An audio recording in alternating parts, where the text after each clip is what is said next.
આટલી ઠંડીમાં સવારમાં રનિંગ અને પ્રેક્ટિસ માટે આવી ગઈ છું. 10 મિનિટથી અહીંયા બેઠી છું. હજુ મારી ફ્રેન્ડ આવી નહીં. મને કે 2 મિનિટમાં આવું છું. અને ભાઈ સાહેબ હમણાં ઠેક આવી. આ જો ઠંડીની અસર, જાણે આના પર જ આખો પહાડ તૂટી ગયો હોય ઠંડીનો. गाइस मुझे ठंडी की एलर्जी है. આજના રનિંગ કરવા માટે આવી ગયા છીએ.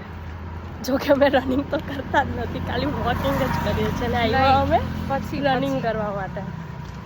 ભાઈ બધા સવારમાં આવી જાય છે અને અમે એવું વિચારીએ છીએ કે કોઈ આવતું જ નહીં અમારા સિવાય, કોઈ કંઈ પડી જ નહીં. પણ ભાઈ બધાને પોતાના હેલ્થની પડી. પહેલો દિવસ હતો અમારી પ્રેક્ટિસ કરવાનો અને એટલા પગ જામ થઈ ગયા છે. અને બેન થાકતા જ નથી પ્રેક્ટિસ કરાવવામાં, કન્ટિન્યુ પ્રેક્ટિસ કરાવે છે. ભાઈ એટલા પગ દુખે છે.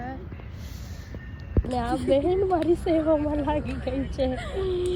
ભાઈ જો બેન હોય તો આવી હોવી જોઈએ, જે નાની બેનનું ખૂબ જ ધ્યાન રાખે. હજુ કંઈ કર્યું જ નથી એક્સરસાઇઝનો મેઇન પાર્ટ બાકી, અને આ થઈ ગઈ છે. 7 ઓલરેડી અહીંયા વાગી ગયા છે અને મને 8 વાગે જોબ પર પહોંચવાનું છે. અને અહીંયાથી હજુ તો અમે ચાલીને ઘરે જશું. ભાઈ એટલું લેટ થાય છે. અને પ્રેક્ટિસ તો હજુ બાકી છે. તો પણ કરી ઓલરેડી આપણે, એટલી થોડી ઘણી તો બહુ કરી જ છે.